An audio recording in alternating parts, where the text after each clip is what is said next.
Clip number 519۔ اس clip میں انشاءاللہ آپ قرآن پاک کی سورہ ہود کی آیت نمبر 24 سے لے کے 26 تک کی تلاوت، ترجمہ اور تفسیر قرآن صراط الجنان سماعت فرمائیں گے۔ بسم اللہ الرحمن الرحیم۔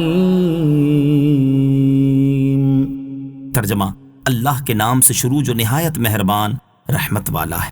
مثل الفریقین کالأعمى والأصم والبصیر والسمیع هل يستویان مثلا افلا تذکرون۔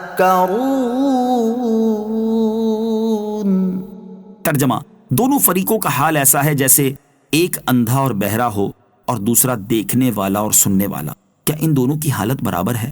تو کیا تم نصیحت نہیں مانتے؟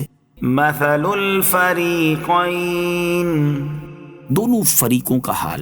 اس سے پہلے اللہ تعالیٰ نے کافر و مومن دو گروہوں کا ذکر فرمایا، اب اس آیت میں ایک مثال بیان فرما کر ان کی مزید وضاحت فرما دی۔ اس آیت کا خلاصہ یہ ہے کہ دونوں فریقوں یعنی کافر اور مومن کا حال ایسا ہے جیسے ایک اندھا اور بہرا ہو اور دوسرا دیکھنے والا اور سننے والا۔ کافر اس کی مثل ہے جو نہ دیکھے نہ سنے اور یہ ناقص ہے، جبکہ مومن اس کی مثل ہے جو دیکھتا بھی ہے اور سنتا بھی ہے اور وہ کامل ہے اور حق و باطل میں امتیاز رکھتا ہے، اس لیے ہرگز ان دونوں کی حالت برابر نہیں۔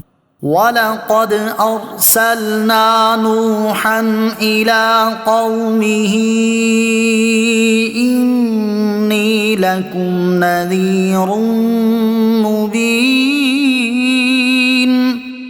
ترجمہ، اور بے شک ہم نے نوح کو اس کی قوم کی طرف بھیجا اور انہیں فرمایا میں تمہارے لیے صریح ڈر سنانے والا ہوں۔ وَلَقَدْ أَرْسَلْنَا نُوحًا إِلَىٰ قَوْمِهِ، اور بے شک ہم نے نوح کو اس کی قوم کی طرف بھیجا۔ اللہ تعالیٰ کا اپنی کتاب قرآن پاک میں یہ طریقہ ہے کہ جب کفار پر دلائل قائم فرمائے، انہیں عذاب سے ڈرائے اور ان کے لیے مثالیں بیان فرمائے۔ گزشتہ انبیاء علیہ السلام اور ان کی امتوں کے بعض واقعات بھی بیان فرماتا ہے تاکہ یہ کسی طرح ہدایت حاصل کریں۔ اس صورت میں اللہ تعالیٰ نے 7 واقعات بیان فرمائے ہیں۔ نمبر 1، حضرت نوح علیہ السلام اور ان کی قوم کا واقعہ۔ نمبر 2، حضرت ہود علیہ السلام اور ان کی قوم کا واقعہ۔ نمبر 3، حضرت صالح علیہ السلام اور ان کی قوم کا واقعہ۔ نمبر 4، حضرت ابراہیم علیہ السلام کا فرشتوں کے ساتھ واقعہ۔ نمبر 5، حضرت لوط علیہ السلام اور ان کی قوم کا واقعہ۔ نمبر 6، حضرت شعیب علیہ السلام اور ان کی قوم کا واقعہ۔ نمبر 7، حضرت موسیٰ علیہ السلام کا فرعون کے ساتھ واقعہ۔ یہ تمام قصے زمانے کی ترتیب کے مطابق بیان فرمائے۔ اس آیت کا خلاصہ یہ ہے کہ جب اللہ تعالیٰ نے حضرت نوح علیہ السلام کو ان کی قوم کی طرف بھیجا تو انہوں نے اپنی قوم سے فرمایا، اے میری قوم، میں تمہیں اللہ تعالیٰ کے حکم کی مخالفت کرنے اور اس کے علاوہ کسی اور کی عبادت کرنے پر اللہ تعالیٰ کے عذاب کا صریح ڈر سنانے والا ہوں۔ یاد رہے کہ حضرت نوح علیہ السلام کا واقعہ سورہ یونس میں گزر چکا ہے۔ اس صورت میں اس واقعے کو فوائد کے پیش نظر مزید تفصیلات کے ساتھ دوبارہ بیان فرمایا گیا۔ نوٹ، حضرت نوح علیہ السلام کے واقعے کی بعض تفصیلات اس سے پہلے سورہ آراف آیت نمبر 59 سے لے کر 64 میں گزر چکی ہیں۔ اللہ تعبدوا الا اللہ انی اخاف علیکم عذاب یوم علیم۔ ترجمہ، کہ اللہ کے سوا کسی کی عبادت نہ کرو، بے شک میں تم پر ایک دردناک دن کے عذاب کا خوف کرتا ہوں۔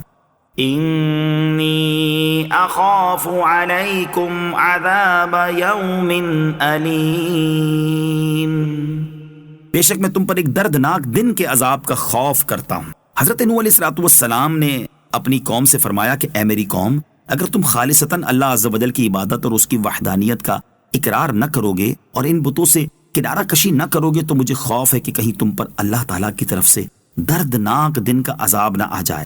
دردناک دن سے مراد یا تو قیامت کا دن ہے یا طوفان آنے کا دن، اور دن کو مجازی طور پر دردناک اس لیے فرمایا گیا کہ دردناک عذاب اس دن نازل ہوگا۔ حضرت نوح علیہ السلام کی عمر، حضرت عبداللہ ابن عباس رضی اللہ تعالیٰ عنہما فرماتے ہیں کہ حضرت نوح علیہ السلام 40 سال کی عمر میں مبعوث ہوئے اور 950 سال اپنی قوم کو دعوت فرماتے رہے اور طوفان کے بعد 60 برس دنیا میں رہے تو آپ علیہ السلام کی عمر 1050 سال کی ہوئی۔ اس کے علاوہ عمر مبارک کے متعلق اور بھی قول ہیں۔